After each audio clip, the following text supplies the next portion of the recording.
Demikianlah sabda Tuhan.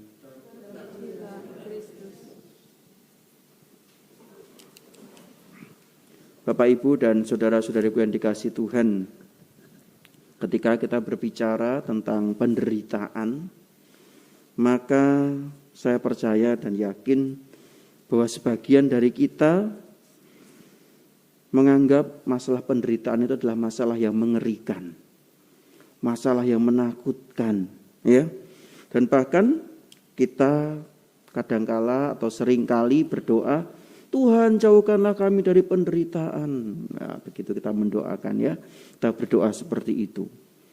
Padahal kita tahu dalam bacaan Injil juga, barang siapa yang mau ikut Yesus harus siap menderita. Loh, terus gimana ini? Bertolak belakang, ya. Dapat penderitaan malah bingung. Padahal ikut Yesus harus siap menderita. Tapi tentunya menderitanya berbeda. Ikut Yesus, menderita dalam pengertian Yesus adalah memanggul salib. Menderita dalam pengertian Yesus adalah ikut serta dalam perjalanan Yesus. Menderita dalam kaitan Yesus adalah kita berani menyangkal diri terhadap dosa. Jadi menderitanya bukan menderita karena diri kita sendiri, tapi menderita karena untuk memikul salib Tuhan.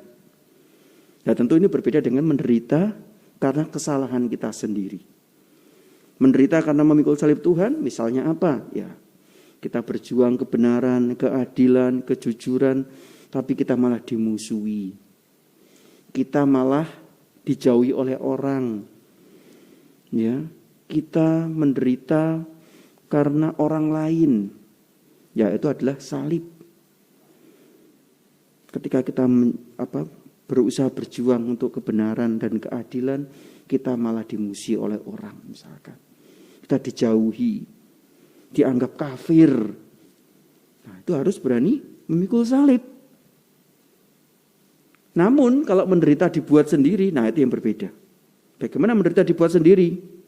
Sudah tahu kolesterolnya tinggi sampai 400. Ada enggak yang 400? Ada mungkin, ya. Lalu kemudian darah tinggi sampai 300. Itu sudah berapa 300? Masih makan durian montong. Satenya sate kambing, tambah gulai. Terus minumnya jus mangga. Nah, sudah, selesai sudah, ya. Terus sakit, menderita di rumah sakit, bilang, Tuhan ini cobaan dari Engkau, Tuhan. Ini adalah salib bagiku. Bukan salib, itu salahmu dewi. Ya. Tuhan akan mengatakan demikian, ya, Bapak Ibu. Ya, tapi saya yakin di sini tidak ada yang seperti itu, ya. Itu di luar angkasa sana seperti itu. Nah, ya, Bapak Ibu yang saudara-saudara yang terkasih dalam Tuhan, ya, menderita karena memikul salib berbeda tentunya. Tadi ya saya katakan, ya, menderita memikul salib, ya, itu berbeda. Ketika kita menderita memikul salib, maka kuncinya adalah kita adalah tekun dan setia.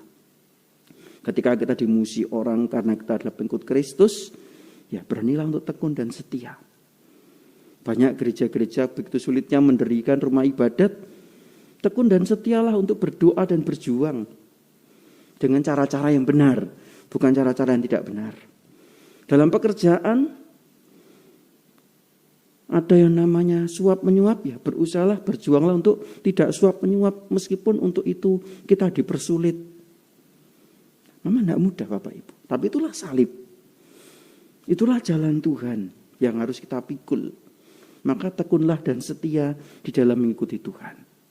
Ketika kita tekun dan setia, percayalah apa yang kita doakan, apa yang kita perjuangkan, tidak ada yang sia-sia. Kita pengkhotbah pada hari ini juga cukup luar biasa, menyatakan kepada kita. Ketika hidup kita selalu dalam foya-foya, dalam kesenangan, maka itu adalah kesia-siaan belaka. Maka kita diajak untuk senantiasa hidup di dalam Tuhan. Tidak mudah, Bapak Ibu, memang tidak mudah.